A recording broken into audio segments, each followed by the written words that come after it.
आज ये कल दूसरी टोपी में इंशाल्लाह कोशिश करके लेके आऊंगा, या अगर किसी को ये लग रहा है रिकॉर्डेड है तो मुझे टोपी लेकर दे के जाए, लेकिन ये भी सही है तो ठीक है,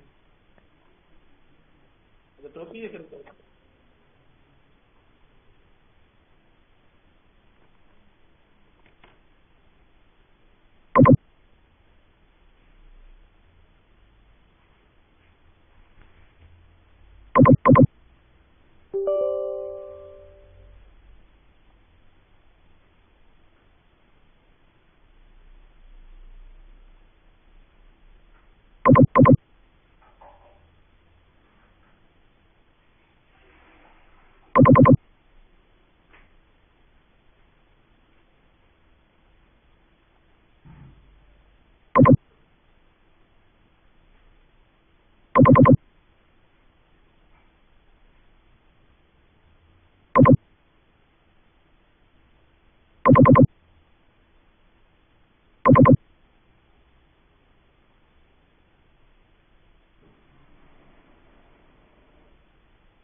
इससे पहले जो हम पढ़ रहे थे केमिस्ट्री के अंदर, वो टॉपिक था हमारा main features of organic compounds. मतलब ऑर्गेनिक जो कंपाउंड्स हैं उनके मेन फीचर्स कौन से हैं, क्योंकि ये अहम भी है और इनके अंदर ऑर्गेनिक कंपाउंड की जितनी भी प्रॉपर्टीज हैं वो तकरीबन सारी समा जाती हैं। ऑर्गेनिक कंपाउंड्स की जो है वो नेचर क्या है, मतलब जिस तरह ऑर्गेनिक कंपाउंड्स में कैटिनेशन की सलाहियत होती है, ये हमने पहले भी पढ़ा था, डिस्कस किया था कि ऑर्गेनिक जो कंपाउंड्स हैं उनमें कार्बन जो है वो लॉन्ग चेन्स बना लेता है अपने एटम के साथ, ब्रांच चेन्स बना लेता है, रिंग्स बना लेता है वो, और इसके अलावा वो दूसरे एटम के साथ भी बॉन्ड बनाता है, अपने एटम के साथ भी बॉन्ड बनाता है। वो कार्बन कार्बन के साथ बॉन्ड बनाता है, long chains, branch chains, double bond, single bond, triple bond भी इसके अंदर होते हैं। अच्छा, इसके अलावा और एटम्स के साथ भी बॉन्ड बना लेता है, ऑक्सीजन के साथ वो बॉन्ड बना लेता है, सल्फर के साथ वो बॉन्ड बना लेता है, नाइट्रोजन के साथ वो बॉन्ड बना लेता है। ठीक है, तो ये एक यूनिक नेचर है ऑर्गेनिक कंपाउंड्स की। तो ये हमने पहले डिस्कस किया था, मगर कुछ प्रॉपर्टीज रह गई हैं तो वो उनको आज हम पढ़ लेंगे।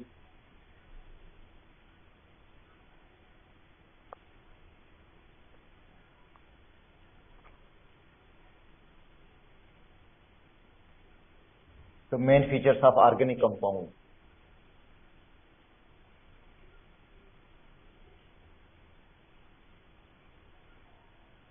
अच्छा देखो, main features of organic compound के अंदर हमने पहले पढ़ा था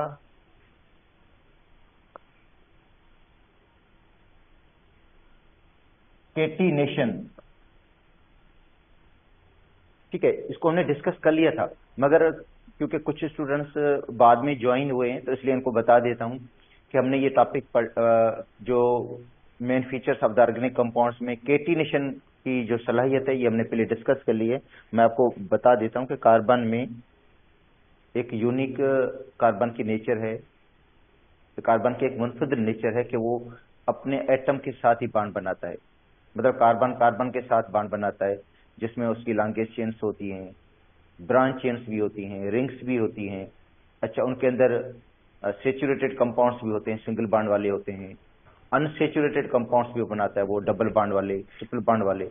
अच्छा, कार्बन अपने एटम के साथ बॉन्ड बनाता है और अपने एटम के अलावा और एटम के साथ भी बॉन्ड बनाता है, जिसमें ऑक्सीजन भी है, जिनमें नाइट्रोजन भी होती है। देखो अल्कोहल है तो उसमें देखो कार्बन के साथ OH बॉन्डेड होता है, कार्बोक्सिलिक एसिड है तो उसमें देखो कार्बन डबल बॉन्ड ऑक्सीजन और OH ग्रुप होता है। अच्छा, इसके अलावा अगर आप अमाइन को देखेंगे ऑर्गेनिक कंपाउंड, आगे पढ़ने सारे तो हमने पढ़ने आगे, अमाइन को हम देखेंगे तो अमाइन में NH2 ग्रुप होता है और नाइट्राइल के अंदर CN ग्रुप होता है। तो कार्बन अपने एटम के साथ भी बॉन्ड बनाता है, साथ में दूसरे एटम के साथ भी बॉन्ड बनाता है, जिसकी वजह से कार्बन के जो कंपाउंड्स हैं वो मिलियंस में है। अगर ये भी क्वेश्चन अराइज होता है कि भाई कार्बन के कंपाउंड्स जो हैं वो मिलियंस में हैं तो क्यों हैं, हालांकि कार्बन की परसेंटेज तो जमीन के अंदर बहुत ही कम है। कार्बन की परसेंटेज 0.028% है अर्थ क्रस्ट के अंदर, मगर इसके कंपाउंड जो है मिलियंस में है, लाखों में है। तो उसका रीजन एक तो ये भी है ना कि कार्बन की यूनिक नेचर है, केटिनेशन की सलाहियत है। कार्बन में जो कार्बन के कंपाउंड्स है उसके अंदर आइसोमेरिज्म भी होती है। आइसोमेरिज्म की भी एक सबब है कार्बन के कंपाउंड्स के ज्यादा होने का, कि मॉलिक्यूलर फार्मूला तो सेम हो जाता है मगर स्ट्रक्चरल फार्मूला जो होता है उनका डिफरेंट होता है, जिनकी वजह से कार्बन के कंपाउंड्स जो होते हैं वो ज्यादा हो जाते हैं। या कार्बन जो है वो मल्टीपल बॉन्ड बनाता है, मल्टीपल बॉन्ड बनाने की वजह से वो रिंग भी बना लेता है, चेन भी बना लेता है, डबल बॉन्ड भी बना लेता है, सिंगल बॉन्ड भी बना लेता है, ट्रिपल बॉन्ड भी बना लेता है। तो उसके अंदर मल्टीपल बॉन्ड्स बनते हैं, मतलब 4 बॉन्ड्स कार्बन के जो है टोटल 4 बॉन्ड बनते हैं। ठीक है, तो ये सलाहियत है कार्बन के अंदर। ठीक है, तो ये हमने पहले डिस्कस कर लिया था कि केटिनेशन की सलाहियत है कि अपने एटम के साथ बॉन्ड बनाना या अपने एटम के अलावा दूसरे एटम के साथ भी ये बॉन्ड बना लेता है, नाइट्रोजन के साथ, सल्फर के साथ, ऑक्सीजन के साथ। ठीक है, तो ये तो हमने पहले डिस्कस कर लिया था, जस्ट आपको बता रहा था मैं। अच्छा, सेकंड है non ionic nature.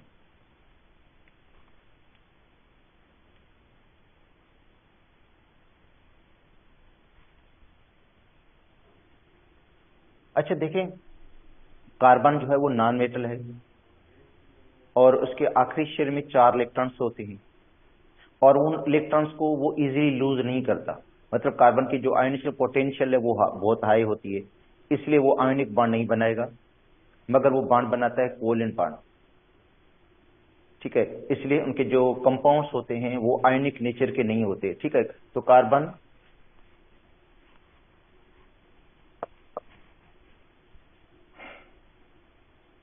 Form covalent bonds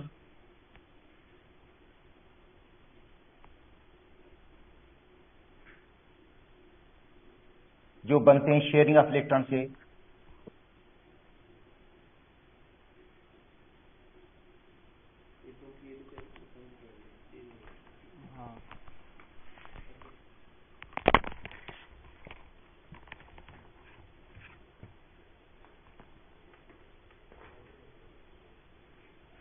इसलिए ये क्या होते हैं, नॉन आयनिक नेचर के होते हैं।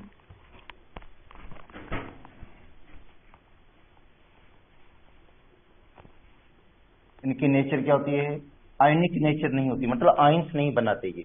मतलब कार्बन के जो कंपाउंड्स हैं उनकी जो नेचर होती है वो नॉन आयनिक होती है, आयनिक नहीं नेचर होती। अच्छा, नॉन आयनिक नेचर की वजह से उनके जो रिएक्शंस हैं वो भी स्लो होते हैं, क्योंकि आयनिक कंपाउंड्स के दरमियान जो रिएक्शंस होते हैं वो फास्ट होते हैं। आयंस के बीच में जो रिएक्शंस हैं वो फास्ट होते हैं, जैसे AgNO3, NaCl या HCl और NaOH, उनके दरमियान रिएक्शंस फास्ट होते हैं। मगर कोवेलेंट कंपाउंड्स के दरमियान जो रिएक्शंस होते हैं वो क्या होते हैं, स्लो होते हैं, इसलिए कि उनकी नेचर जो है वो नॉन आयनिक है। अच्छा, तो एक हो गए नॉन आयनिक नेचर, क्योंकि ये हमने पहले डिस्कस नहीं किया था। अब आते हैं सोल्युबिलिटी पे।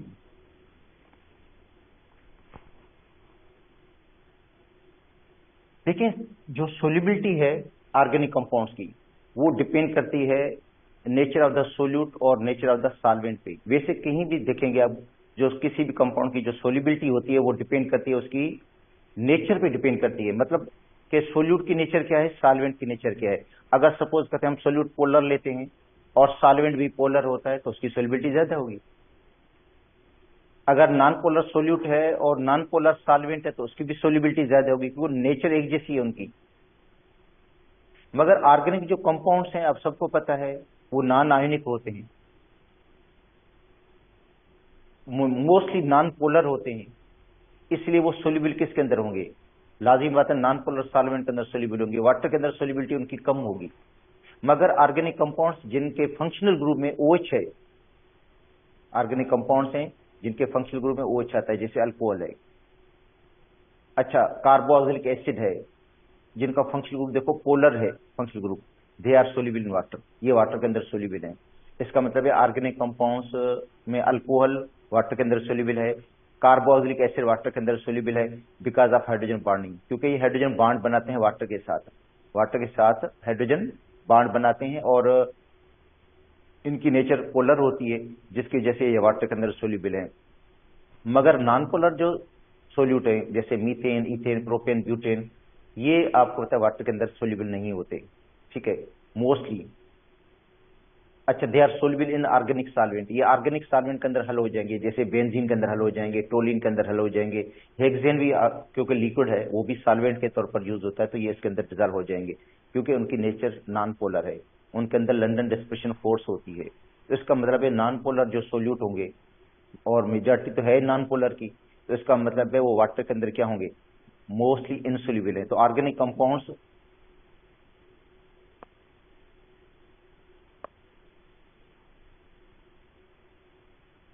तो solubility of compounds depends upon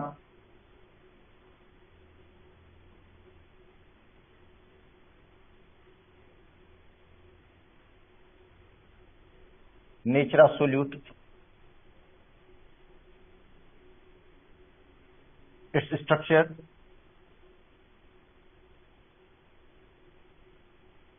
and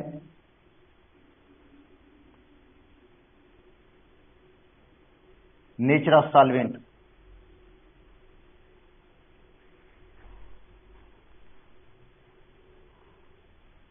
Organic compounds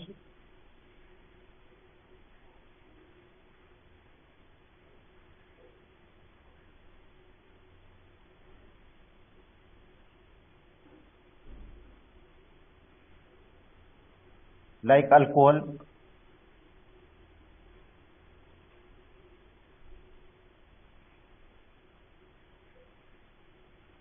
having functional group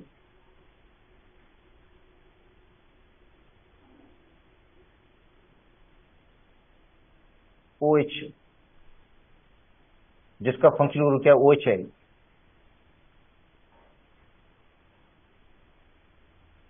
ये पोलर ग्रुप है, जो OH ग्रुप है ये पोलर है। एंड कार्बोक्सिलिक एसिड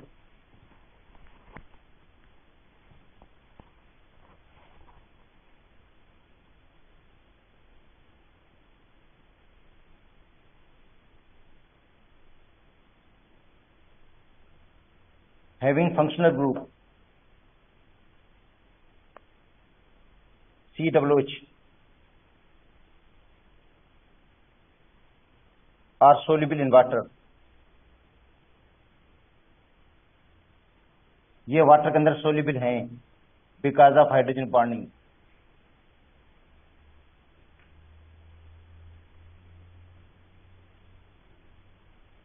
ये हाइड्रोजन बॉन्ड बनाते हैं,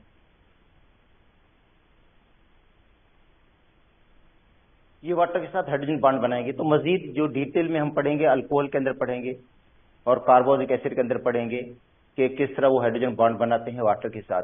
और तो रीजन इसका ये है कि हाइड्रोजन बॉन्ड बनाते हैं वाटर के साथ और जिसकी वजह से सोल्यूबल हैं। अच्छा, ऐसे ऑर्गेनिक कंपाउंड जिनके अंदर थोड़ी कुछ पोलरिटी होगी, मतलब अगर स्लाइटली वो पोलर हैं तो वो वाटर के अंदर सोल्यूबल होंगे। Non polar organic compounds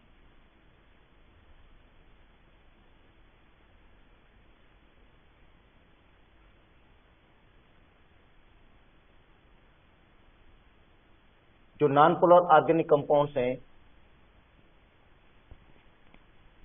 are insoluble in water,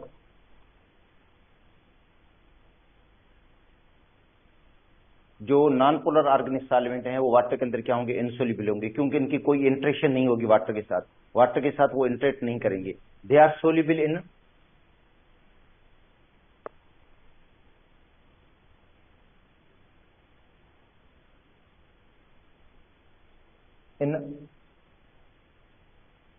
organic solvent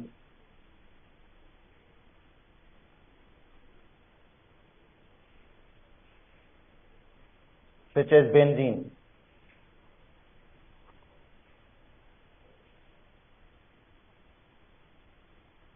C6H6, toluene C6H5CH3 या हेक्सेन C6H14। तो जो नॉन पोलर सोल्यूट हैं, मतलब नॉन पोलर, जैसे methane, ethane, propane, butane non polar हैं, तो वो नॉन पोलर सॉल्वेंट जो बेंजीन है उसके अंदर हल हो जाएंगे। हेक्सेन भी सॉल्वेंट है, लिक्विड में होता है, उसके अंदर हल हो जाएंगे। टोलिन के अंदर हल हो जाएंगे। ये आपस में मिक्स हो जाएंगे या आपस में डिजॉल्व हो जाएंगे जो नॉन पोलर होंगे। तो इसका मतलब है जो ऑर्गेनिक कंपाउंड्स हैं वो मोस्टली नॉन पोलर हैं, इसलिए वो नॉन पोलर सॉल्वेंट के अंदर जो है वो डिजॉल्व हो जाएंगे, क्योंकि दोनों के अंदर फोर्स ऑफ अट्रैक्शन एक जैसी है। जो नॉन पोलर है उनके अंदर van der Waals force of attraction होती है या लंडन डिस्पर्शन फोर्स, ठीक है। तो दोनों के अंदर फोर्स एक जैसी है, फोर्स ऑफ अट्रैक्शन एक जैसी है, इसलिए वो हल हो जाते हैं, ठीक है। मगर मोस्टली वो वाटर के अंदर इनसोल्यूबल हैं। वाटर के अंदर सोल्यूबल ऑर्गेनिक कंपाउंड्स वो होंगे जिनका फंक्शनल ग्रुप पोलर होगा। जैसे सपोज करते हैं OH ग्रुप है, वो हल हो जाएंगे पानी के अंदर, या NH2 ग्रुप जिसके अंदर है अमाइन है, वो भी वाटर के अंदर हल हो जाते हैं, ठीक है। मगर सोल्यूबिलिटी डिक्रीज होती है, सोल्यूबिलिटी डिक्रीज होती है with increasing size of alkyl group, ठीक है। देखो अल्कोहल की जो सोल्यूबिलिटी है वो भी कम हो जाएगी जैसे कार्बन की तादाद बढ़ती जाएगी। इसका मतलब है अल्कोहल के अंदर जो मिथाइल अल्कोहल होगा वो ज्यादा हल होगा, इथाइल अल्कोहल लेस सोल्यूबल होगा, प्रोपाइल अल्कोहल इससे भी कम होगा, ब्यूटाइल अल्कोहल इससे भी कम होगा। इसका मतलब जैसे कार्बन की तादाद बढ़ती जाती है तो सोल्यूबिलिटी क्या हो जाएगी, वाटर के अंदर भी कम हो जाएगी।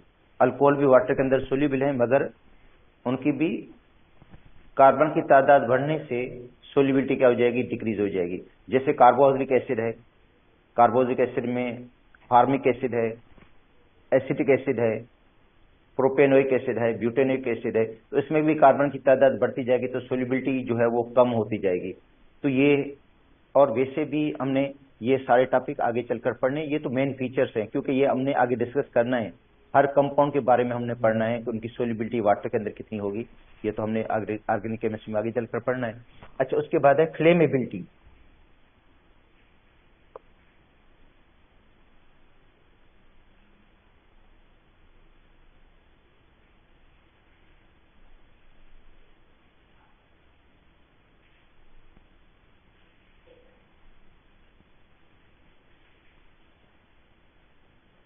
अच्छा देखो, फ्लेमेबिलिटी का मतलब है ऑर्गेनिक जो कंपाउंड्स हैं उनमें कंबस्शन होती है, ये जलते हैं और फ्लेम देते हैं, ये शोला बनाते हैं ये।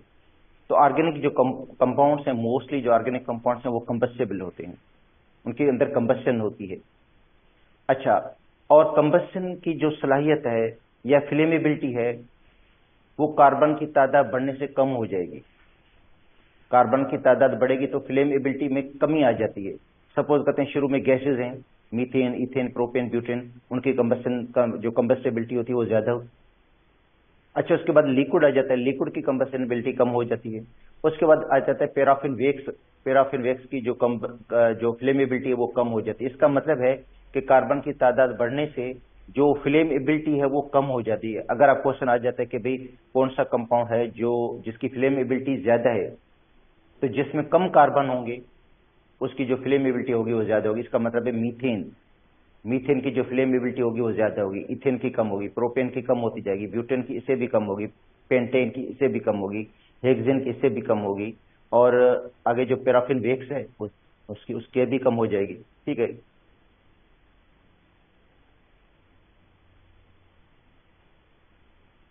तो मोस्टली जो ऑर्गेनिक कंपाउंड्स हैं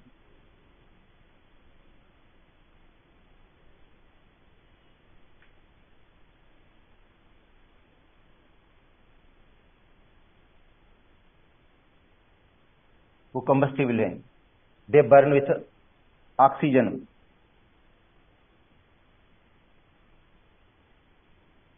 ये ऑक्सीजन के साथ जलते हैं to form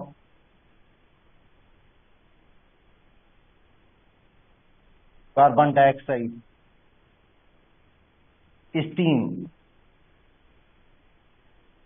and lot of heat. और हीट भी खारिज करते हैं। उनके रिएक्शंस एक्सोथर्मिक होंगे, जैसे मीथेन है प्लस ऑक्सीजन, मीथेन को जलाएंगे, ऑक्सीजन के साथ बनेगा carbon dioxide plus water plus heat. इसको बैलेंस करेंगे, इधर 2 लगा दो, इधर भी 2 लगा दो। इसका मतलब रिएक्शन क्या होगा, एक्सोथर्मिक होगा।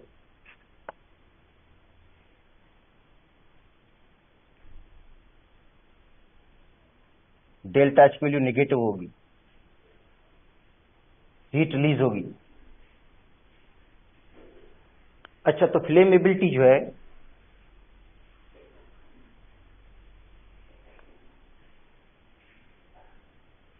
Decreases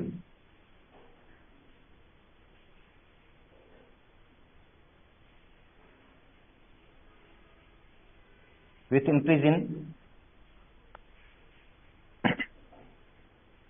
number of carbon atoms.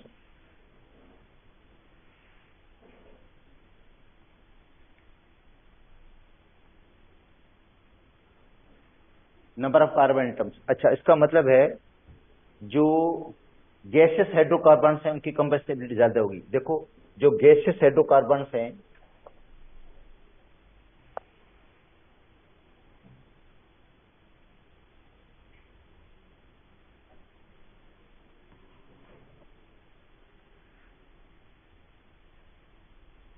देखो, गैसियस हाइड्रोकार्बन्स की जो फ्लेमेबिलिटी होगी वो ज्यादा होगी। जो फ्लेमेबिलिटी है वो ज्यादा किसकी होगी, देन लिक्विड हाइड्रोकार्बन।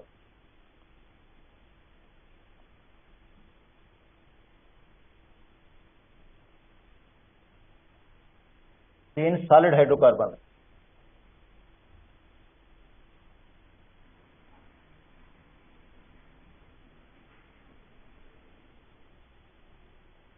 ठीक है, तो इसका मतलब है मीथेन जो है इसकी कंबस्टिबिलिटी ज्यादा होगी किससे, हेक्सेन से, क्योंकि लिक्विड हाइड्रोकार्बन है। और हेक्सेन से ज्यादा कंबस्टिबिलिटी जो है वो हेक्सेन की ज्यादा होगी किससे, जो सॉलिड हाइड्रोकार्बन है, जैसा पैराफिन वैक्स।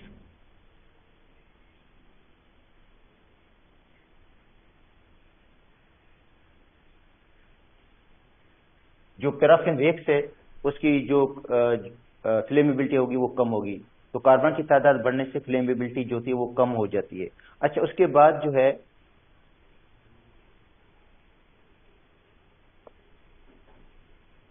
पांचवी प्रॉपर्टी है इसकी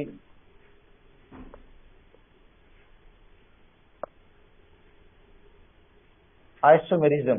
ये कल हमने परसों डिस्कस किया था। वैसे isomerism,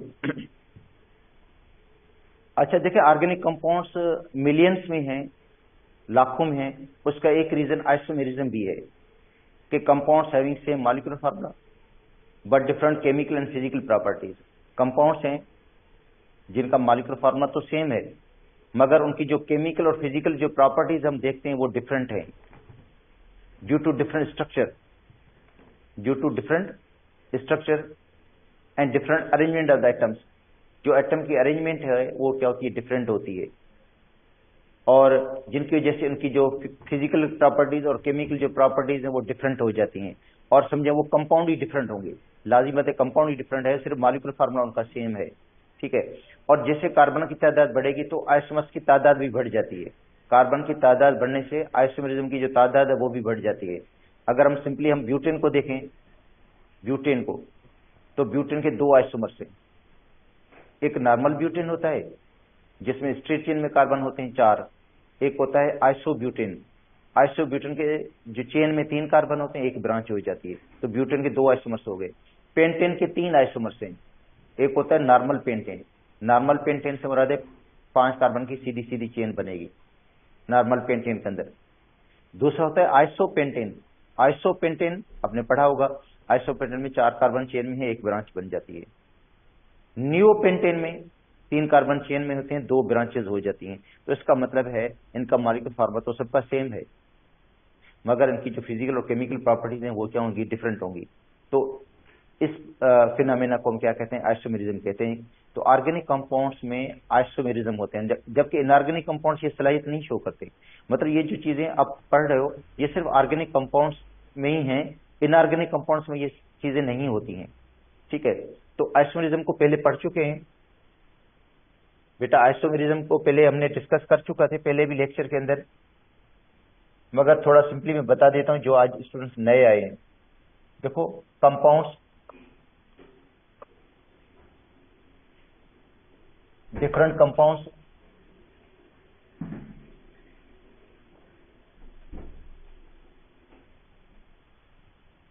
having same molecular formula same होगा but different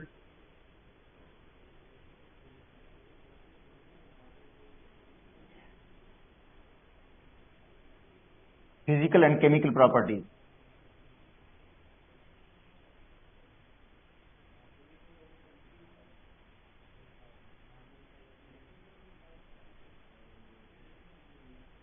due to different arrangement of the atoms।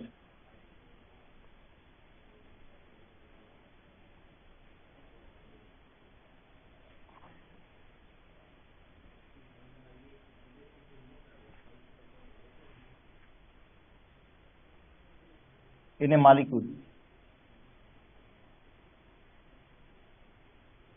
के अंदर एटम की अरेंजमेंट डिफरेंट होगी।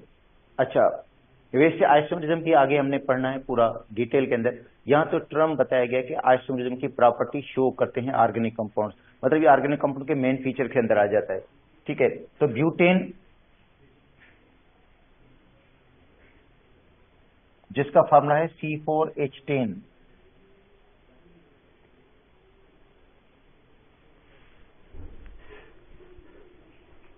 has 2 isomers।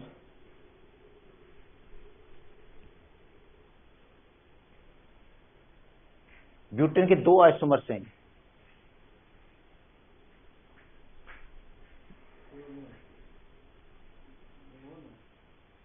ठीक है, एक है नॉर्मल ब्यूटेन। देखो, नॉर्मल ब्यूटेन में 4 कार्बन की स्ट्रेट चेन बनेगी। पहले कार्बन के साथ 3 हाइड्रोजन लगेगी, क्योंकि पहले कार्बन का जो है एक बॉन्ड कार्बन के साथ बॉन्डेड है और 3 वैलेंसीज की फ्री है, इसलिए 3 हाइड्रोजन लगेगी। इसके साथ 2 हाइड्रोजन लगेगी, इधर 2 हाइड्रोजन लगेगी और इधर 3 लगेंगी। तो ये हो गया नॉर्मल ब्यूटेन।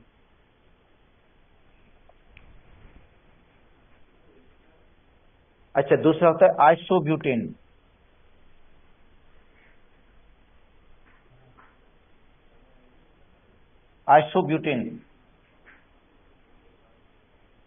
आइसोब्यूटेन में क्या होगा, एक ब्रांच लगेगी। आइसोब्यूटेन में क्या होगा, एक ब्रांच लगेगी इससे। ठीक है, आइसोब्यूटेन, या इसको कहेंगे 2 मिथाइल प्रोपेन। देखो, यहां से हम काउंटिंग करेंगे तो 1 2, ये 1 नंबर, ये 2 नंबर, ये 3 नंबर, तो इसको कहेंगे 2 मिथाइल ब्यूटेन। तो ये तो एक एग्जांपल हो गई बेटा, ये तो एक एग्जांपल हो गई। आइसोमेरिज्म की बहुत ज्यादा, मतलब आगे कहेंगे तो ब्रांचेस बहुत हैं। ठीक है, देखो आ जाता है इसमें स्ट्रक्चरल आइसोमेरिज्म, उसके बाद है स्टीरियो आइसोमेरिज्म, फिर स्ट्रक्चरल आइसोमेरिज्म की टाइप्स हैं आगे, chain isomerism, position isomerism, metamerism, tautomerism, ring chain isomerism. अच्छा, फिर जो स्टीरियो आइसोमेरिज्म, उसकी 2 टाइप्स हैं, ज्योमेट्रिकल आइसोमेरिज्म, ऑप्टिकल आइसोमेरिज्म। ठीक है, ज्योमेट्रिकल आइसोमेरिज्म में सिस और ट्रांस आइसोमेरिज्म। तो आइसोमेरिज्म को डिटेल में हमने आगे पढ़ना है। यहाँ पे एक टर्म पढ़ रहे हैं कि ऑर्गेनिक कंपाउंड्स में ये आइसोमेरिज्म की प्रॉपर्टी होती है। तो नंबर ऑफ आइसोमर्स इंक्रीज,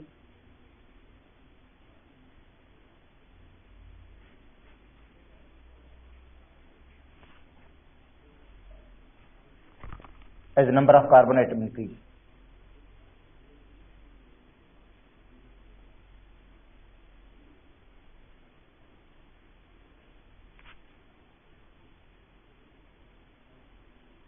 जैसे कार्बन की तादाद बढ़ेगी तो आइसोमर्स की तादाद भी बढ़ती जाएगी। जैसे मीथेन में कोई आइसोमेरिज्म शो नहीं करता, ईथेन भी नहीं शो करता, प्रोपेन भी नहीं शो करता चेन आइसोमरिज्म, मगर ब्यूटेन से आगे चेन आइसोमरिज्म शो हो जाते हैं।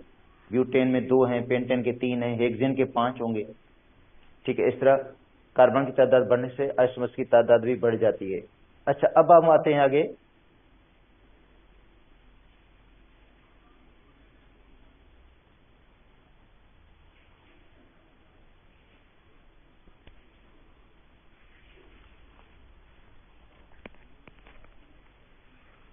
Melting and boiling point.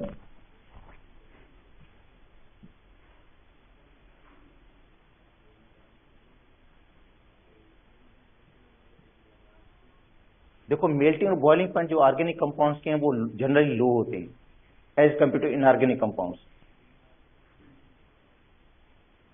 क्योंकि जो ऑर्गेनिक कंपाउंड्स हैं उनमें वीक वंडरवाल्स फोर्स रोटेशन होती है, या organic compound mostly non polar हैं। नॉन पोलर की वजह से इनका जो मेल्टिंग पॉइंट होगा, बॉइलिंग पॉइंट होगा, वो कम होगा। और ऑर्गेनिक कंपाउंड जिनके अंदर हाइड्रोजन बॉन्डिंग होती है उनका मेल्टिंग बॉइलिंग पॉइंट ज्यादा होगा। जैसे कार्बोक्सिलिक एसिड है, कार्बोक्सिलिक एसिड का मेल्टिंग बॉइलिंग पॉइंट ज्यादा होता है अल्कोहल से। हालांकि अल्कोहल में भी हाइड्रोजन बॉन्डिंग है, मगर कार्बोक्सिलिक एसिड के अंदर हाइड्रोजन बॉन्डिंग स्ट्रॉन्गर होती है, जिसकी वजह से उसका मेल्टिंग बॉइलिंग पॉइंट क्या होगा, ज्यादा होगा अल्कोहल से। अल्कोहल में हाइड्रोजन बॉन्डिंग ज्यादा होती है अमाइन से, तो जाहिर बात है अल्कोहल का बॉइलिंग पॉइंट ज्यादा होगा अमाइन से। ठीक है, इस तरह जिन ऑर्गेनिक कंपाउंड्स के अंदर हाइड्रोजन बॉन्डिंग होती है उनका मेल्टिंग और बॉइलिंग पॉइंट जो होगा वो दूसरे हाइड्रोकार्बन के मुकाबले में, या सपोज करते हैं ऑर्गेनिक कंपाउंड्स के मुकाबले में ज्यादा होगा जिनमें हाइड्रोजन बॉन्डिंग होती है। ठीक है, इसलिए कार्बोक्सिलिक एसिड, अल्कोहल, इनका मेल्टिंग बॉइलिंग पॉइंट जो होता है ईथर से भी ज्यादा है। या जो कार्बोनल कंपाउंड्स हैं जिनके अंदर वीक वंडरवाल्स फोर्स अट्रैक्शन होती है, या वो थोड़ा लेस पोलर हैं, तो उनका मेल्टिंग बॉइलिंग पॉइंट क्या होगा, कम होगा अल्कोहल के मुकाबले में या कार्बोक्सिलिक एसिड के मुकाबले में। तो ऑर्गेनिक कंपाउंड्स जो हैं इनका मेल्टिंग और बॉइलिंग पॉइंट जनरली लो होता है। तो मेल्टिंग पॉइंट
पोलर हैं, जैसे कार्बोनल कंपाउंड्स हैं उनके अंदर। अच्छा, organic compounds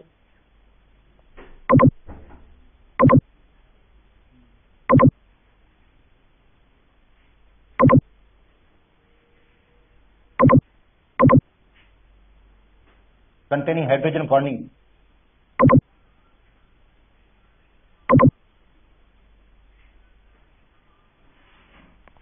having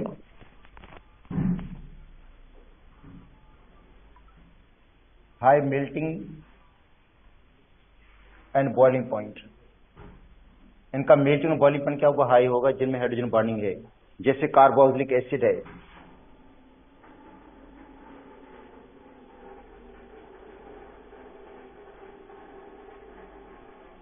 carboxylic acid का मेल्टिंग बॉइलिंग पॉइंट ज्यादा होगा, किससे? अल्कोहल से।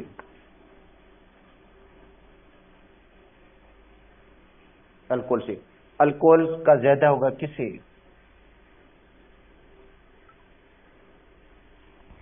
कार्बोनाइल कंपाउंड से। कार्बोनाइल कंपाउंड का मतलब यहां पे मैं एल्डिहाइड कीटोन की बात कर रहा हूं।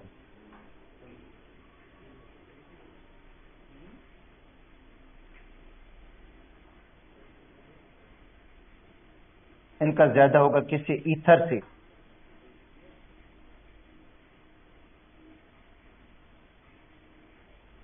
इनका जो मेल्टिंग बॉइलिंग पॉइंट ज्यादा किससे होगा? ईथर से।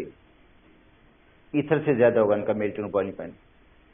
ठीक है, तो क्योंकि इनके अंदर हाइड्रोजन बॉन्डिंग होती है, हाइड्रोजन बॉन्डिंग है, और इनके अंदर होती है डायपोल डायपोल इंटरेक्शन, जो हाइड्रोजन बॉन्डिंग से थोड़ी वीकर है। ठीक है, और उसके बाद ईथर का उससे भी कम होगा। अच्छा, उसके बाद आता है अल्केन, क्योंकि अल्केन के अंदर सबके अंदर क्या होगा? Weak van der Waals force rotation, ये लंडन डिस्पर्शन फोर्स है, जिसकी वजह से अल्केन का कम होगा इससे भी। तो मेल्टिंग और बॉइलिंग पॉइंट आ गया। अच्छा, अब उसके बाद जो पढ़ेंगे हम,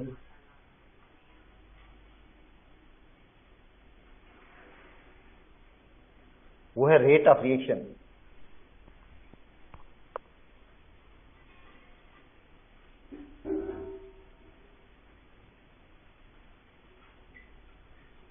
तो ऑर्गेनिक जो कंपाउंड्स हैं उनके अंदर कोवेलेंट बॉन्ड्स हैं। ठीक है, और इसलिए उनके जो रिएक्शंस होंगे, रेट ऑफ रिएक्शन क्या होगा? स्लो होगा as compare to ionic reactions, या आयनिक कंपाउंड के दरमियान जो रिएक्शंस हैं। आयनिक कंपाउंड्स के दरमियान जो रिएक्शंस हैं वो फास्ट होते हैं, ऑर्गेनिक और कोवेलेंट कंपाउंड के दरमियान जो रिएक्शंस होते हैं वो स्लो होते हैं। ठीक है, तो रिएक्शंस बिटवीन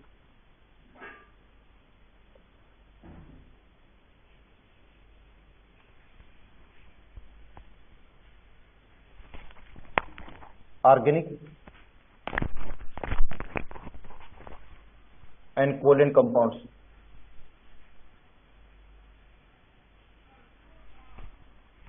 आर स्लो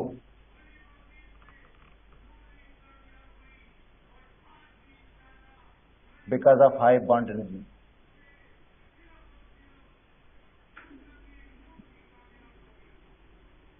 क्योंकि उनकी जो बॉन्ड एनर्जीज होती हैं वो हाई होती है। अच्छा, reactions between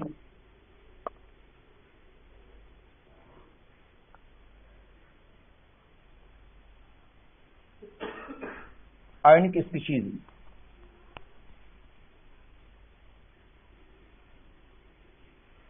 are fast.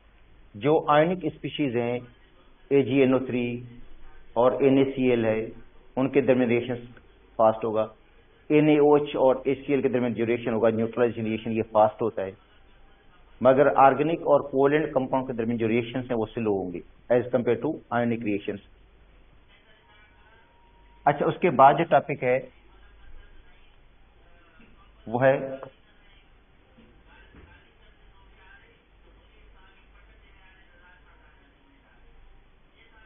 Polymerisation. देखो, ऑर्गेनिक जो कंपाउंड्स हैं उनमें पॉलीमराइजेशन होती है। छोटे मॉलिक्यूल्स हैं, आपस में मिलकर बड़ा मॉलिक्यूल बना लेते हैं बाय एडिशन पॉलीमराइजेशन और कंडेंसेशन पॉलीमराइजेशन। क्योंकि पॉलीमराइजेशन के प्रोसेस हैं, या तो उनमें एडिशन पॉलीमराइजेशन होगी, मॉलिक्यूल सिंपली ऐड हो जाएंगे और ऐड होकर एक बड़ा मॉलिक्यूल बना लेंगे, जिसको हम क्या कहते हैं? पॉलीमर कहते हैं। जैसे ईथीन है, ईथीन आपस में कंबाइन होकर क्या बनाते हैं? पॉलीईथीन बना लेता है, और ये अनसेचुरेटेड है ईथीन, तो इसके अंदर एडिशन पॉलीमराइजेशन होगी। या पीवीसी है, पॉलीविनाइल क्लोराइड, तो विनाइल क्लोराइड के अंदर डबल बॉन्ड्स होते हैं, डबल बॉन्ड की वजह से इनके अंदर एडिशन पॉलीमराइजेशन हो जाएगी। या विनाइल एसीटेट है, विनाइल एसीटेट भी अनसेचुरेटेड है, तो इसके अंदर एडिशन पॉलीमराइजेशन होगी। तो इसका मतलब है अगर मोनोमर अनसेचुरेटेड है तो उनके अंदर एडिशन पॉलीमराइजेशन होगी। अगर मोनोमर के अंदर फंक्शनल ग्रुप है, डिफरेंट फंक्शनल ग्रुप हैं, और वो फंक्शनल ग्रुप आपस में कंबाइन हो जाते हैं और वाटर को खारिज कर देते हैं, तो ये क्या होगा? कंडेंसेशन पॉलीमराइजेशन होगी। तो इसका मतलब है जो ऑर्गेनिक कंपाउंड्स हैं उनके अंदर पॉलीमराइजेशन का प्रोसेस होता है, छोटे मॉलिक्यूल्स मिलकर बड़ा मॉलिक्यूल बना लेते हैं। उस बड़े मॉलिक्यूल को पॉलीमर कहते हैं, और प्रोसेस को हम क्या कहते हैं, पॉलीमराइजेशन। उनमें एडिशन भी है और कंडेंसेशन भी है। वो कंपाउंड की नेचर पे डिपेंड करता है या मोनोमर की नेचर पे डिपेंड करता है कि मोनोमर की नेचर किस टाइप की है। अगर वो अनसेचुरेटेड है मोनोमर तो लाजी बात है उसके अंदर एडिशन पॉलीमराइजेशन होगी, डबल बॉन्ड टूट जाएंगे, सिंगल बॉन्ड बन जाएंगे, एक बड़ी चेन बन जाएगी। ठीक है, जैसे polythene, polypropene, PVC, polyvinyl acetate, polyacrylonitrile, ये सब एडिशन पॉलीमर हैं। अच्छा, दूसरा टाइप है कंडेंसेशन पॉलीमराइजेशन की, जिसमें वाटर एलिमिनेट हो जाता है, जैसे बैकलाइट फिनोल और फॉर्मल्डिहाइड की पॉलीमराइजेशन से बनता है। और पॉलीइथाइलिन टेरिफिथैलेट, ये पॉलीस्टर है जो बनता है इथाइलिन ग्लाइकोल और टेरिफिथैलिक एसिड से, इनके मोनोमर हैं, इनमें वाटर रिमूव हो जाएगा। ठीक है, तो पॉलीमराइजेशन की भी आगे हमने पढ़ना है टाइप। यहाँ पे सिर्फ जस्ट पढ़ रहे हैं कि ऑर्गेनिक कंपाउंड्स भी पॉलीमर बनाते हैं, मतलब ये ऑर्गेनिक कंपाउंड के मेन फीचर्स में आ जाता है कि पॉलीमराइजेशन भी उनमें होती है। तो ये देखो, द प्रोसेस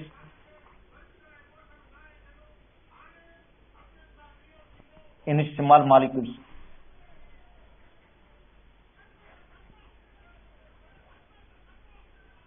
ये देखो प्रोसेस है इन स्मॉल मॉलिक्यूल्स,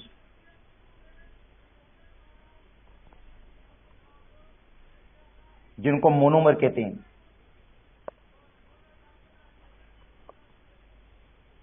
अच्छा, मोनोमर का मतलब क्या होता है? मोनो का मतलब होता है एक, मर का मतलब मॉलिक्यूल। एक मॉलिक्यूल जो होगा वो दूसरे के साथ मिलेगा, मतलब दो मोनोमर मिलकर डाइमर बनाते हैं। अच्छा, उसके बाद ट्राइमर बन जाता है, फिर टेट्रामर बन जाता है। जब ज्यादा मॉलिक्यूल्स मिल जाते हैं इसको हम क्या कहते हैं? Polymer. The process in small molecules monomers join together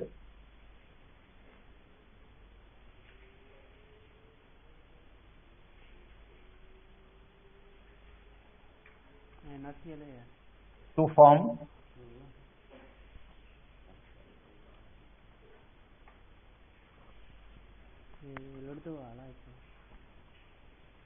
larger molecules.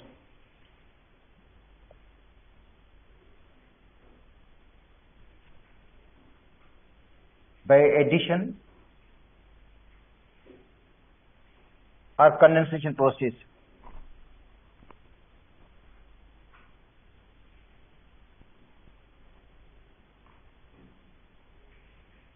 Addition से या कंडेंसेशन प्रोडक्ट देते। ठीक है, अब देखो एग्जांपल,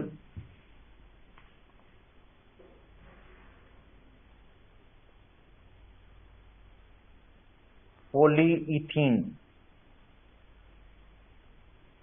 देखो पॉलीइथीन या पॉलीइथाइलिन,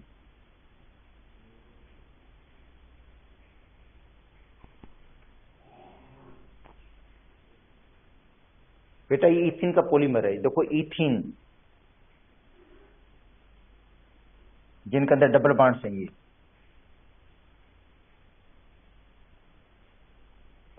और इथीन के एन मॉलिक्यूल्स, ये नंबर ऑफ मॉलिक्यूल्स हैं इथीन के, जो क्या हो गए? पॉलीमराइज हो जाएंगे, आपस में कंबाइन हो जाएंगे, आपस में मिल जाएंगे।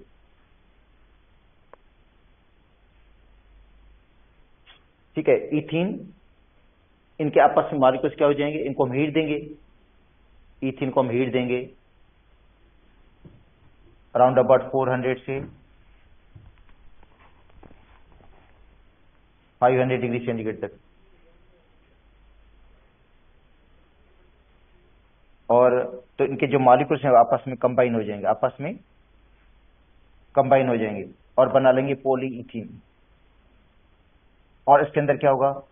सिंगल बॉन्ड आएगा बस, क्योंकि आपस में मॉलिक्यूल्स मिल जाएंगे, आपस में कंबाइन हो जाएंगे डबल बॉन्ड के थ्रू। मतलब डबल बॉन्ड जो है वो ब्रेक हो जाएगा और क्या बन जाएगा? सिंगल बॉन्ड बन जाएगा। ये बन गया polyethene, polyethene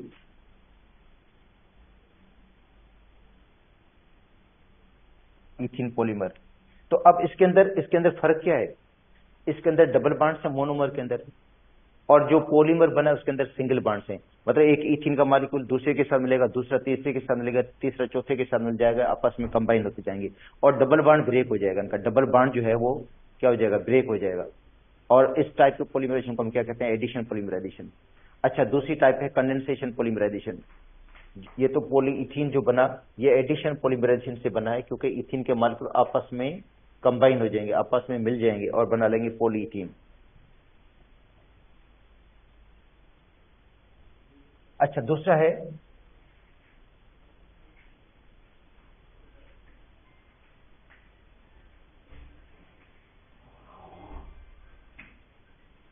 condensation polymerisation.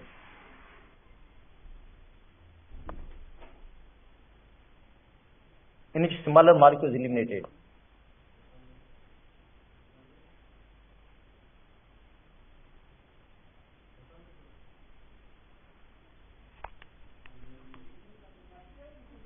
smaller molecules such as water।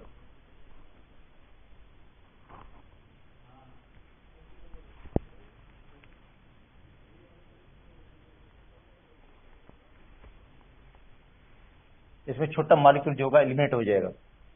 Water भी हो सकता है और कोई छोटा मॉलिक्यूल, अमोनिया भी हो सकती है, मीथेनॉल भी हो सकता है, वो रिमूव होगा। इस टाइप के पॉलीमराइजेशन को हम कहते हैं कंडेंसेशन पॉलीमराइजेशन, जिसमें वाटर एलिमिनेट हो जाएगा। अच्छा, तो इसकी एग्जांपल है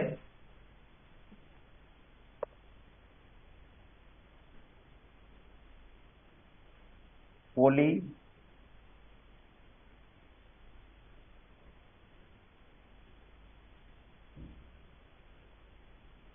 ईस्टर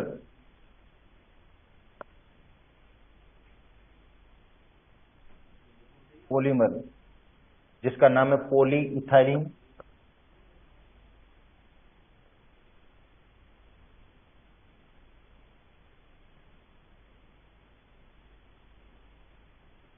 टेरिफिथैलेट।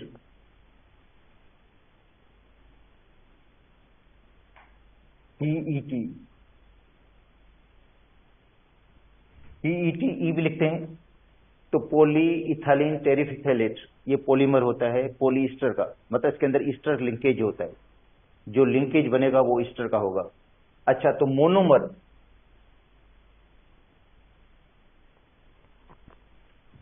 जो मोनोमर है, एक है इथाइलिन ग्लाइकोल।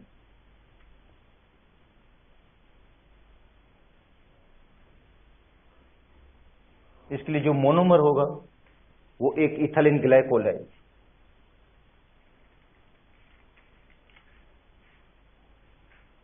ये इसका मोनोमर है, एक ये मोनोमर है इसका इथाइलिन ग्लाइकोल, या 1,2 इथेन डाइओल, 1,2 इथेन डाइओल, ये इसका मोनोमर है एक 1,2 इथेन डाइओल या इथाइलिन ग्लाइकोल। अच्छा, दूसरा होता है टेरिफिथैलिक एसिड, जिसको हम इस तरह भी लिख सकते हैं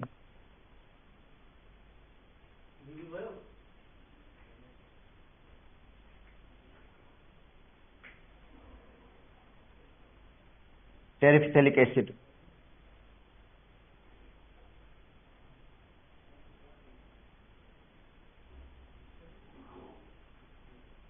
या 1,4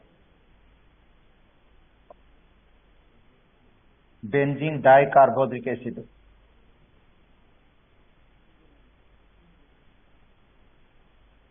one comma 4 benzene dicarboxylic acid. तो देखो बेंजीन की रिंग बनेगी,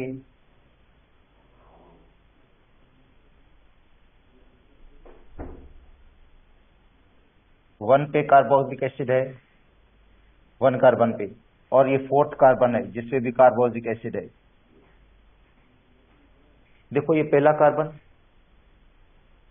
इस पे कार्बोक्सिलिक एसिड है, दूसरा चौथे पे, ये 1, ये 2, ये 3, ये 4, ये आपस में मिल जाएंगे मॉलिक्यूल्स। ये दोनों मोनोमर है, दोनों क्या है, मोनोमर है।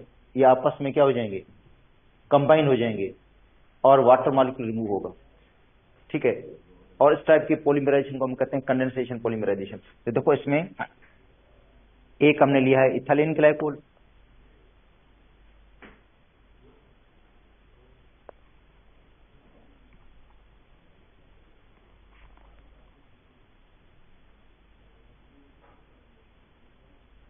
Ethylene glycol,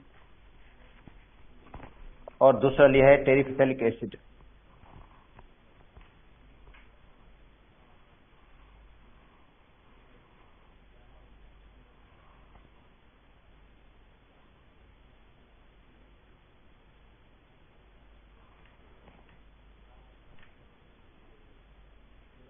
टेरिफिथेलिक acid.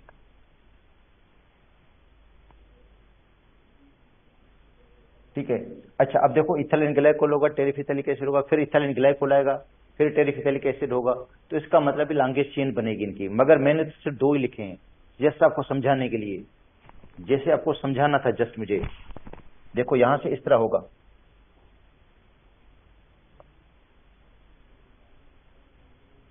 Water remove हो जाएगा।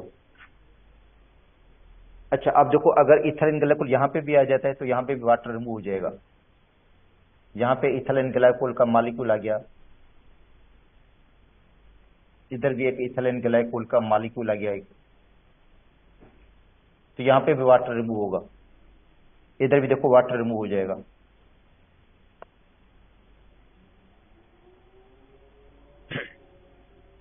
और लॉन्गेस्ट चेन बन जाएगी इसकी, लंबी चेन बन जाएगी। अच्छा तो पॉलीमर को हम कैसे लिखेंगे?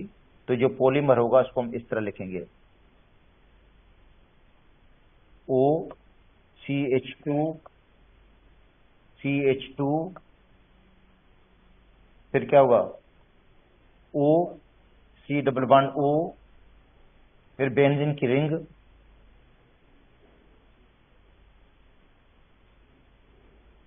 फिर C डबल बॉन्ड O, इधर O होगा, यहां पे N लगा दूंगा, क्योंकि सिर्फ 2 मॉलिक्यूल से तो ये नहीं बनेगा।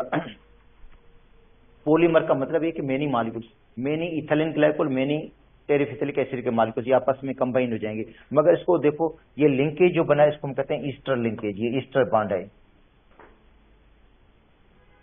ये जो लिंकेज है ईस्टर है। वैसे कार्बोक्सिलिक एसिड और अल्कोहल जब भी मिलते हैं आपस में तो लिंकेज जो बनता है इसको हम कहते हैं ईस्टर। कार्बोक्सिलिक एसिड और जो अल्कोहल है जब ये आपस में कंबाइन होते हैं, मिलते हैं आपस में, तो जो लिंकेज बनता है उसको हम क्या कहते हैं? Easter linkage. तो इसका मतलब यहाँ पे ईस्टर लिंकेज बना है, और ऐसे ईस्टर लिंकेज बनते जाएंगे, यहाँ पे भी आगे बनेगा क्योंकि आगे यहाँ से भी बॉन्ड है। तो इसको हम कहते हैं पॉलीमर को। कौन सा पॉलीमर है? पॉलीइथाइलिन टेरिफिथेलेट। इस पॉलीइथाइलिन टेरिफिथेलेट से हम क्या बनाते हैं, कौन से मतलब पर्पस के लिए इस्तेमाल कर सकते हैं? एक तो कपड़ा बनता है इसका, पॉलिएस्टर का कपड़ा बनता है, पॉलिएस्टर की बैग्स बनती हैं, पॉलिएस्टर की बैग्स बनती हैं, वाटर बॉटल्स जो होती हैं वो बनती हैं इससे, जिनके अंदर बेवरेजेस मशरूबात वगैरह होती हैं। ठीक है, उनकी जो प्लास्टिक की बोतलें बनती हैं वो भी पीईटी से बनती हैं, पॉलीइथाइलिन टेरिफिथेलेट। तो पॉलीइथीन टेरिफिथेलेट से फैब्रिक बनता है, कपड़ा बनता है वॉशिंग वेयर का। दूसरा, प्लास्टिक की जो बोतलें होती हैं, वाटर बॉटल्स, ये बनती हैं बेवरेजेस को, मतलब ये जो है मशरूबात वगैरह को रखने के लिए, मतलब पैकिंग मटेरियल के इस्तेमाल करते हैं, पैक करने के लिए जो पैकिंग मटेरियल है इसमें इसको इस्तेमाल किया जाता है। ठीक है, तो बाकी हम कल पढ़ लेंगे।